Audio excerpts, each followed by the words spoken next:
Là d'où je viens on ne chante pas. Man je descends d'une montagne. Tu n'entendras que des tam-tams. Aucune bouteille de champagne. Tu rentres bourré au grec. Tu demandes si la viande est halal. Tu veux rester gevière, donc ça restera dans les annales. Salut la famille, c'est l'artiste Baby. Retrouvez-moi sur Rap Elite. Aïe. Tu veux lâcher des colons, mais si on te proposait le million. Ok, l'artiste, ça va? Ça va.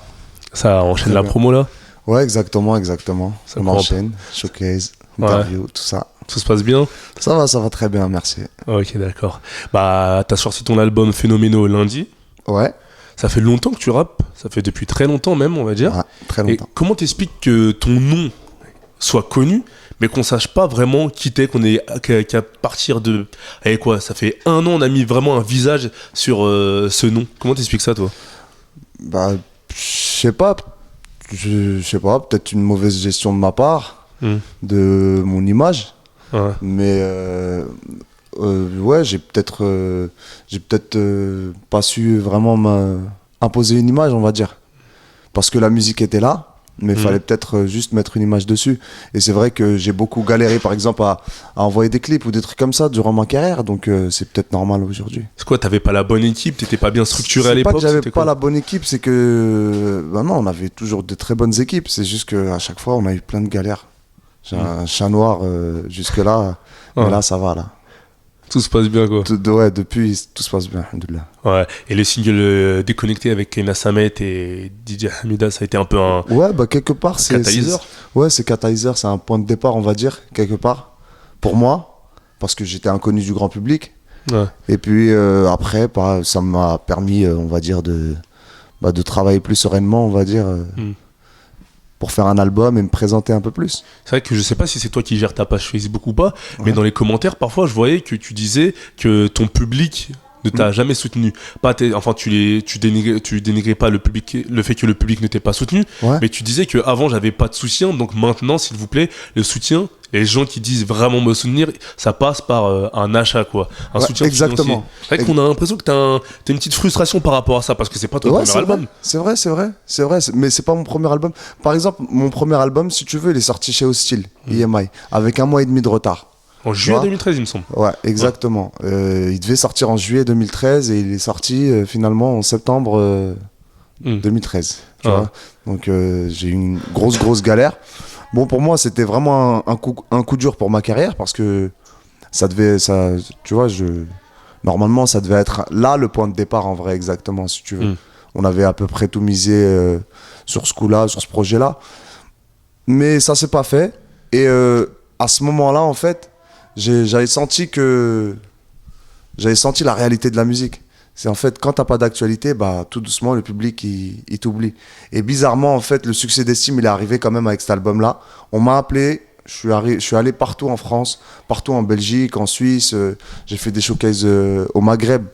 Franchement, je comprenais pas pourquoi les gens appréciaient ma musique, m'appelaient, venaient dans les showcases, me demandaient des photos. Mais n'achetez pas. Et derrière, n'achetez pas de disques ou, tu vois, ne partagez pas un peu plus. Je comprenais pas, en fait, j'avais la frustration, elle était là, vraiment. Mais maintenant, je me dis que c'est à moi de faire le boulot, en fait. Est-ce que c'était la musique qui était pas assez forte? Ou bien c'était le marketing qu'il y avait autour qui était pas assez huilé? Moi, avec le recul, maintenant que t'es dans les bons tuyaux. J'ai 30 ans, j'ai acquis beaucoup d'expérience, mais malgré tout, j'ai pas beaucoup, on va dire, j'ai de la confiance en moi quand je rentre en studio, par exemple, quand c'est pour faire un son, ou aller sur scène. Mais pour te dire, le public va kiffer, je suis sûr, je suis chaud bouillant, t'inquiète pas. Tu sais, j'ai pas cette confiance-là en moi, tu vois. Donc, quelque part, c'est ce que je recherche à travers le soutien du public par l'achat. Parce qu'en vrai, c'est quoi? C'est dérisoire, en fait. Un album, tu l'as pour toute une vie, tu l'écoutes. Mine de rien. Tu vois, même si tu veux l'écouter que 6 mois, 6 mois, ça te fait 10 €, quoi. Tu vois, et c'était ça que... Tu vois, je comprenais pas pourquoi certains étaient, on va dire, validés commercialement et d'autres n'étaient pas validés commercialement. Tu vois. En plus, dans l'idée, est-ce que tu t'es pas dit que quand le single Déconnecté il sort et que tu vois tout le buzz qui est autour de ça, les millions de vues que vous faites, tu te dis pas que ça n'a pas été ta meilleure prestation de toute ta carrière et c'est celui qui pète le plus? C'est comme ça, c'est toujours comme ça. Franchement, c'est toujours comme ça. Limite, tu t'es même pas forcé sur le morceau. Et là, il y a des morceaux où tu t'es pris la tête des heures et des heures en studio. Et des tu jours, vois que... des fois même des jours et des semaines. Il y a des titres, ils m'ont pris des semaines à faire, à composer, à écrire. Ouais. Incompréhensible, quoi. Ouais, c'est la bizarrerie de la musique, c'est comme ça. Hein. Et derrière un morceau qui s'appelle Jamais abandonné dans l'album. Ouais. Et qu'est-ce qui t'a permis de jamais abandonner, toi? Jamais lâcher l'affaire? Moi, ta carrière. Je sais pas, j'ai toujours un truc au fond de moi, un petit truc qui me dit lâche jamais l'affaire. Je sais pas, donne jamais ce qu'ils veulent aux autres, en fait. Ne donne jamais ce qu'ils veulent à ceux qui te veulent du mal, ne leur donne jamais ce qu'ils veulent. Ne montrer mes faiblesses, c'est pas un problème. Moi, je suis très impudique sur ça. Tu vois, j'ai de la pudeur sur d'autres choses. Tu vois, je peux à un moment montrer que j'ai le seum, que je suis touché ou un truc comme ça. Ça peut transparaître en moi. Mais je peux pas donner aux gens, qui veulent mon échec ce qu'ils veulent. Tu peux pas t'avouer vaincu, quoi. Je peux pas, c'est pas possible. Et parce que je sais pas, c'est tout le temps comme ça depuis que je suis petit. Je suis arrivé, comment t'expliquer, je suis pas né en France, par exemple. Je suis né au bled. Moi, quand j'arrive, les petits qui sont nés en France, qui sont d'origine maghrébine, africaine, que je côtoie, on n'a pas la même mentalité déjà. Tout de suite. Tu vois, pour t'expliquer, il y a un choc tout de suite. Donc, à partir de là, ça a été un grand combat pour moi depuis les années 90 pour, tu vois, s'intégrer, pour m'intégrer dans un premier temps. Ensuite, je sais pas, sortir. Après, peut-être, on va dire, montrer mon talent. Tu vois ce que je veux dire? Ça passait à travers le foot, ça passait à travers plein de trucs, tu vois ce que je veux dire? Quand j'étais jeune. Et je sais pas, j'ai toujours eu, je sais pas, cette envie de... La niaque, quoi. Cette niaque. Ouais. Parce que tu sais très bien qu'on va rien te donner, il faudra l'arracher, quoi. C'est ouais, ça, je t'explique, j'étais gamin, j'avais un accent, tu sais, il y avait des rires moqueurs, tu sais, ça foutait le seum, tu vois, t'avais juste envie soit de leur rentrer dedans, soit de faire un truc sensationnel pour qu'ils s'arrêtent, tu vois ce que je veux dire? Et bah, ce petit truc-là que j'ai eu dans mon enfance, ça m'a toujours suivi. De devoir toujours prouver, en fait. De devoir toujours prouver, tout le temps. Tout le temps. D'accord, je vois. Et il y a un single aussi qui s'appelle Hypocrite. On vit dans un paradoxe. On connaît le chemin du paradis, mais on se laisse conduire par un tox. Un faux ou un tox. Hypocrite. Ouais. Est-ce que c'est pas le premier classique du nouveau l'artiste, ce single-là? Parce Ouais. que tout le monde en parle, c'est le morceau qui a fait, on va dire, qui a ouvert les consciences de certains. Ça rejoint des titres que j'ai déjà fait dans le passé. Le nouveau l'artiste, tu vois. Mais ouais, moi je pense que je mets dans mon top de mes nouveaux titres du nouveau l'artiste, comme t'as dit. Mais c'est bien que tu dis ça, en vrai, c'est parce que c'est vraiment ça, quoi. Ouais. Là, c'est que de la musique. Tu vois, j'aurais pu jouer un autre rôle dans le cinéma. Mais là, en fait, c'est pas une question de rôle. C'est juste une question d'image et de style qui se différencie un petit peu. Ouais. Et voilà, c'est un nouveau l'artiste. Pour de vrai, je l'assume totalement, tu vois ce que je veux dire. Ouais. Et c'est très bien que tu le dises. Voilà, exactement. Mais t'as un certain passif. C'était pas un mec qui vient d'arriver, t'as pas commencé à rapper. Ouais, non, derrière. Il y a 6 mois ou il y a 2 ans, tu vois ce que je veux dire. Non, derrière, il y a un gros background. Hein. Franchement, il y a beaucoup de... J'ai vraiment beaucoup d'années d'expérience dans la musique, mon pote. Franchement. Et là, en fait, limite. Beaucoup trop, même. Voilà, c'était maintenant fatigue même. Je vois ce que je veux dire. Et cette réussite, limite, tu la vois un peu comme une suite logique, toi, étant donné que ça fait des années que t'es dedans. Donc, au bout d'un moment, c'est normal que tu réussisses, étant donné que ça fait longtemps que tu charbonnes. C'est quoi, franchement, le coup de l'album, ça m'a mis un sacré coup, je vais pas te mentir. Ouais. Le coup de l'album avec aussi la promo ratée, tout ça. Ça m'a mis un détachement total avec l'industrie, la musique et tout ça. Ouais. Donc, en vrai, je dis détachement total, c'est faux parce que c'est hypocrite de dire ça. Parce que je suis encore dedans, tu vois. Je vais encore faire des disques, je veux encore que les gens ils apprécient ma musique et tout ça.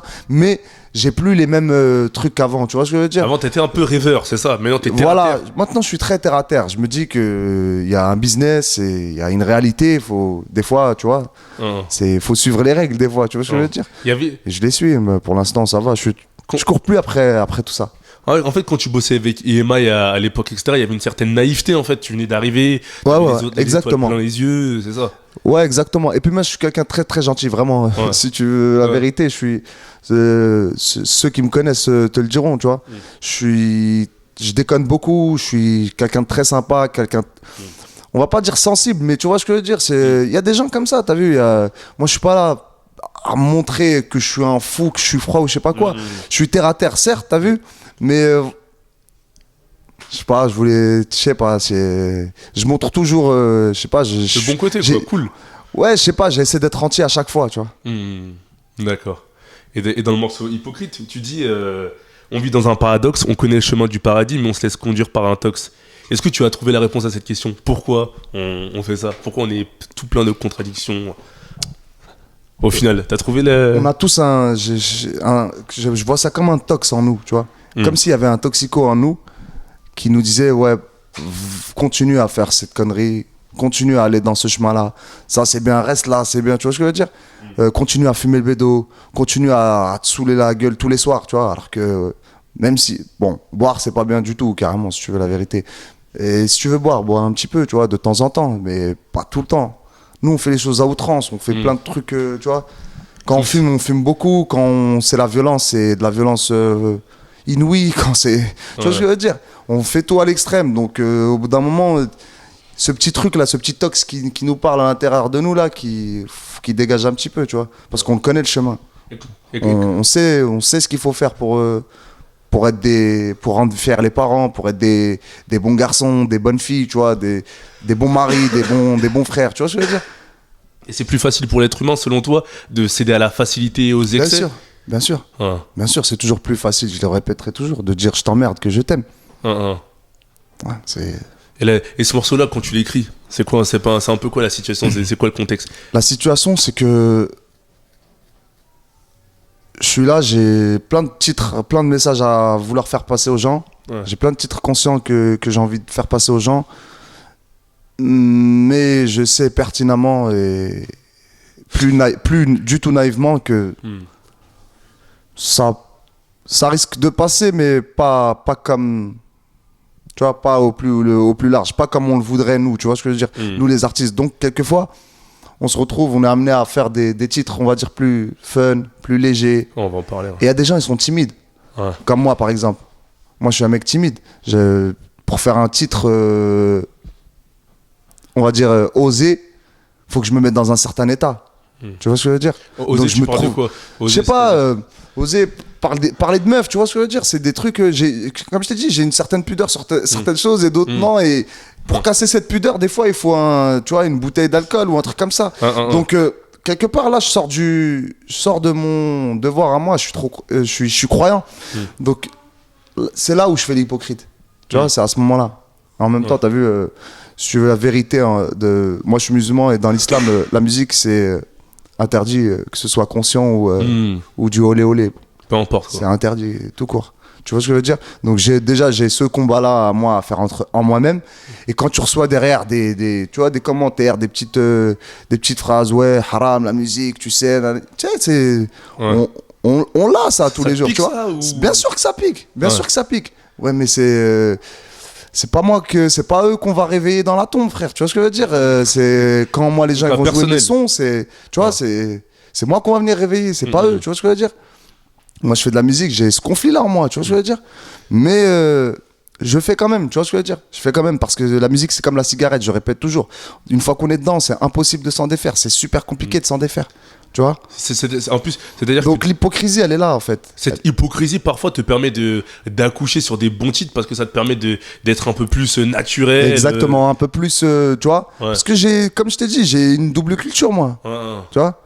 J'ai lu Verlaine, Musso, j'ai lu les romantiques, tu vois, je suis à fond dans la culture européenne occidentale. Tu vois, j'ai kiffé Michael, j'ai kiffé des titres de soul, mais j'ai ma culture islamo-maghrébine, tu vois ce que je veux dire? Où chez nous, c'est plus la pudeur, c'est moins des trucs comme ça, tu vois ce que... T'as le cul entre deux chaises un peu. Bah ouais, exactement, bien sûr. Alors qu'à la base, je voulais juste... donner des messages aux gens, mais on se retrouve dans un truc où quelque part quand t'es dans la musique, on aurait dit. Quand t'es dans la musique, t'es enfermé au bout d'un moment. Ouais. Tu dois porter ton blaze après. Ouais. Tu vois ce que je veux dire? Parce que tu peux écrire des morceaux comme Hypocrite. De l'autre côté, tu vas écrire un morceau comme Héritier. D'ailleurs, je sais pas pourquoi vous l'avez pas forcément en avant. Et de l'autre côté, tu vas écrire des morceaux comme Polygame, qui est un peu à l'inverse de Héritier, la dynamique. Ouais, mais c'est un peu nous tous, ça. Parce que c'est un peu nous tous. Il y a plusieurs. Je t'ai dit, je suis une personne entière. Tu vois? Je suis pas là pour mentir aux gens. Tu vois? J'ai un enfant, je suis marié, je suis bien. Tu vois ce que je veux dire? Après, je suis polygame, c'est un délire, tu vois. Même à ma femme, je la taquine des fois. Je dis, je vais ramener 3-4 femmes, je vais être polygame. Tu vois, c'est. Ouais. Celui-là, vraiment, faut le prendre dans le second degré. Et c'est vraiment surtout pour attaquer les femmes aussi, tu vois. Ouais. Ce titre. Ouais, c'est pour leur dire que c'est elles, les polygames aussi. Pas d'amalgame, abusé.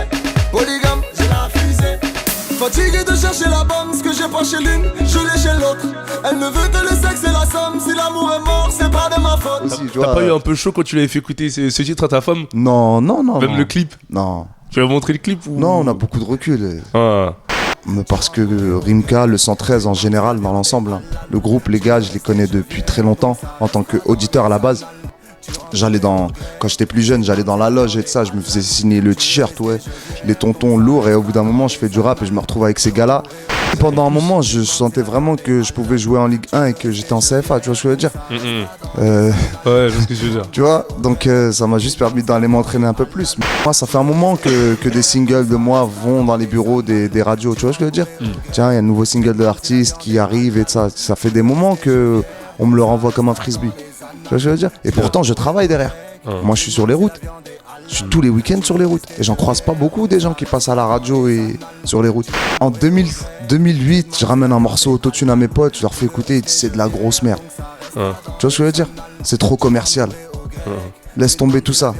C'était le premier morceau en autotune. Tu vois, avant plein de morceaux, de morceaux qui sont devenus des classiques, on va dire, en autotune. À l'époque, on se faisait refouler, recaler. Tu vois ce que je veux dire? Donc pourquoi aujourd'hui qu'on a des établissements où on peut aller s'amuser, tu vois ce que je veux dire? On va aller dénigrer ces établissements-là. Impossible, tu peux pas. Tu rentres bourré au grec, tu demandes si la viande est halal. Tu veux rester chevrière, donc ça restera dans les annales. Tu veux virer les colons. Tout à l'heure, je veux pas le titre que toi tu veux. Pourtant t'as clippé et tout, on y a cru nous. T'as vu jusqu'au bout, nous on y va, on pose le bif, on fait notre clip.